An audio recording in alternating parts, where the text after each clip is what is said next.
Here in the UK at the moment it's mid-January and it's pretty cold.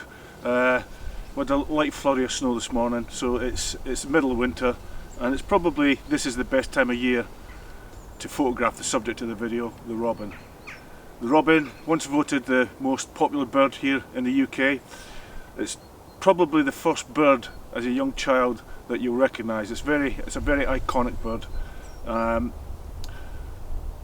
Robins themselves, generally, because it's so cold at this time of the year, the ground's frozen, insect life is at its lowest, it's very difficult for them to find feed, and that makes them very approachable to human beings, as you're about to find out in this video, and they're very photogenic.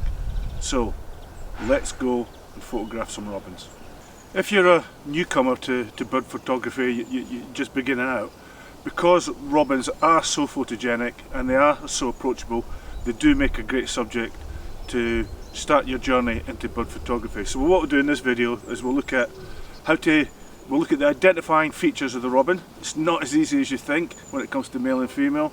We'll look at the habitat, where you're going to find them, look at some of their lifestyle and behaviour, and then what I'll do is I'll give you some top tips along the way on how to photograph the robin. Although relatively quite simple to identify, when it comes to the male and the female robin, it's very difficult, because both the male and the female are identical in pretty much size, shape, colours, etc. So what we'll do is just go through the main characteristics of the robin. Firstly, they have a red-orange breast. Robin has been given the name robin redbreast, when actually it's orange. Now the reason for that is that back in the 16th century the word orange didn't exist, so when it was first given its name, it was given the name robin redbreast, and that's why the things like red deer, red kites, red starts, they're not red as we know red, but they're more of an orange colour. Just a little side fact there. So when it comes to the main characteristics, it has the chest of the bird is like a red-orange colour. It's buff and brown on top, it's grey and white below, it's got brown pink legs, it's got a black beak, and it's got a very dark eye. Those are the main characteristics of the robin. When it comes to juvenile robins, they don't have a red breast, it's more a dull spotted brown colour, as you can see in this photograph. They don't really start to develop the red-orange colours on their breast until they're about 3 to 4 months old.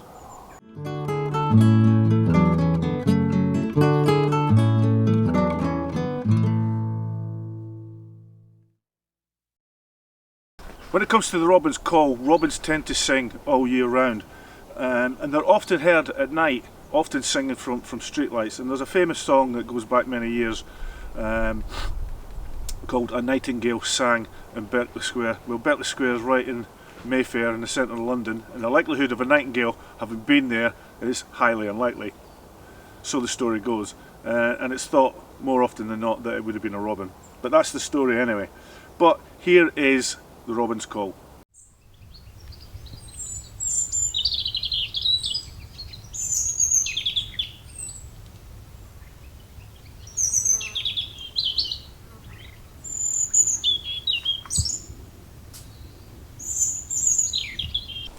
So where are we actually going to find a robin? Well, they can be found in a number of habitats, mainly found in parks and gardenlands. You'll find them in woodland and you'll find them on farmland. But it's normally gardens that we encounter them.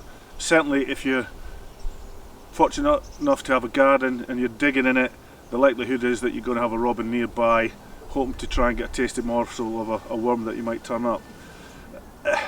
And that's what makes robins very approachable, as you'll see.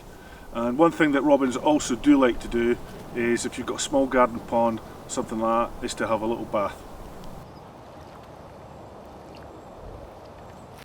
When it comes to the robin's diet, it's got a pretty varied diet. They'll eat things mainly like worms and insects. They'll also eat seeds and berries. The robins will feed in the ground, but if you've got a bird table in your garden, the likelihood is that you're going to get a visit from a robin. And that's why things like feeder stations and bird tables offer a great opportunity to actually get close and photograph the robin. One thing about robins is that they are very territorial, and they'll often tolerate other birds that are in and around bird tables and feeder stations, but if another robin comes in, they get very aggressive and they'll chase them away. As you're going to see in this, it's a very short clip. I found it very difficult to try and film robins being aggressive towards another robin. It happens in an instant. So what you'll see it in quick time, and then what I've done is I've slowed it down a little, but you just need to concentrate on this short clip.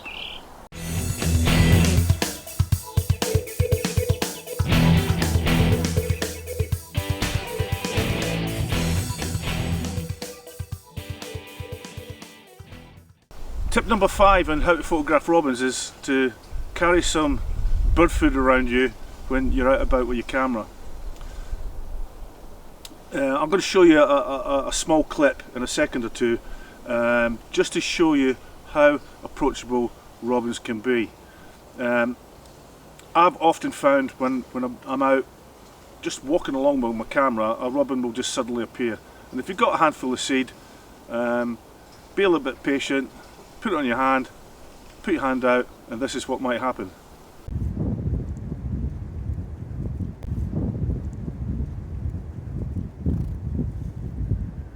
So what's my approach to photographing robins? Well, when I first started in bird photography, robins were one of my favourite birds to photograph because they are so approachable, and it's a photogenic bird to photograph. They're beautiful little birds to photograph. And that's especially so in the places like parks and gardens. And again, I keep reiterating it, it goes back to tip number 5 about food, or you're feeding birds. You're going to get robins coming to your bird tables, and that's the type of opportunities that you need to take, especially if you're a beginner, to photograph the robin. And what I'll do is I'll just talk you through my approach to doing that next. Tip number 4 in photographing the robin is to have a zoom lens. This is a Canon RF 100-500, which is the main lens that I use. And the thing is, when you're photographing small birds like robins, it can be very difficult to fill the frame. So ideally, by having a zoom lens, you can zoom in on the bird and get the robin to fill the frame and get the images that you're after. And that's why I would recommend using a lens in the 200 to 500mm range. Tip number 4, zoom lens. When it comes to camera settings, robins, like a lot of other small birds especially, are always bobbing about, moving heads up and down, etc. So you need to make sure that your shutter speed is high enough to actually freeze that action. If you're hand holding, I would recommend a minimum of 1/500th of a second for photographing a robin.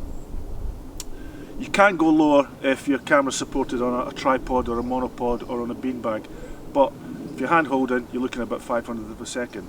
So, excuse me, I'd recommend the following settings. For a stationary bird, you're looking at 1/500th of a second, f7.1 and auto ISO. For a robin in flight, being very quick and moving around a lot, you're going to have to up your shutter speed to about 1/1600th of a second, close your aperture down slightly to f8, and you're looking at auto ISO again. Those are the settings that I would recommend for photographing a robin. As I said at the beginning of my introduction, it's pretty cold here in the UK at the moment, and the forecast is that we're going to get quite a bit of snow later this week. Robins, it's iconic to get a photograph of a robin in the snow, and that's why they adorn our Christmas cards every year, and one of the reasons they became the favourite bird here in the UK. So against a snow background, you're going to need to use exposure compensation, and then what you're going to have to do is overexpose by, I would suggest, a starting point of about 2/3 of a stop over. 2/3 of a stop over, and by doing that you should keep your whites white. So snowing again photographing a robin against a snowy background, look at overexposing by about 2/3 of a stop. Okay, tip number 3. Tip number 3 is all about focusing on the robin's eye. One of the basic principles of not only bird photography, but I would suggest wildlife photography especially, is that you need to focus on your subject's eye, and the robin's no different. And that can often mean that you have to get down to eye level to photograph the bird. If you're shooting with a modern day mirrorless camera and you've got automatic eye detection, it makes the job that much easier. So if you've got automatic eye detection, use that and your images should be sharp. So tip number 3, focus on the eye. Tip number 2, photographing a robin, again goes back to one of what I would call the basic principles of bird or wildlife photography, is to concentrate on your background. You often find robins floating about in really busy backgrounds, and it can be quite difficult to get that good clean background to get the shot that you're after. Excuse me. So the use of a wide open aperture can actually help you to get that blurred out background. So think about your background, get your initial record shots that you're after. Once you've got your record shots, then think about background, and sometimes that can often just mean by moving 1 or 2 feet to the left or the right to get that clean background. And it's a great principle for bird photography and wildlife photography in general. So tip number 2 is everything to do with the background. Tip number 1 is all to do with patience. I've always said that bird photography and wildlife photography are the hardest genre of photography because we are not in control. We are simply not in control. It's not like a photographer in a studio where he can control the light, he can control the subject. We are not in control when we're outside in the countryside filming wildlife.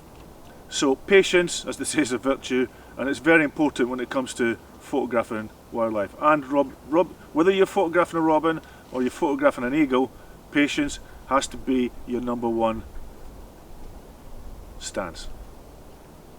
Tip number 1, patience.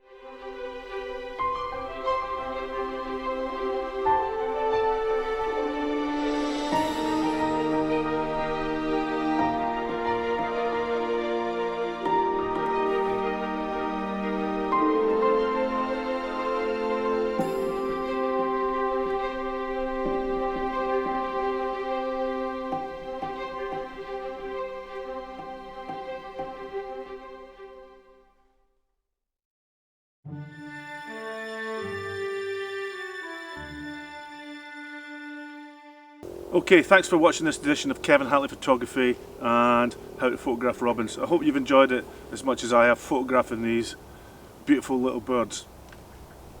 All I would ask is that if you've liked it, could you hit the like button? Could I also ask you to subscribe to my channel, Kevin Hatley Photography. It's completely free, doesn't cost anything, and what that does is it allows me to grow the channel and do what I like to do best, and that's to get out to the countryside, film wildlife, share that knowledge and that experience with other people. So, until the next time, stay safe, take care, and I hope to see you soon. Bye for now.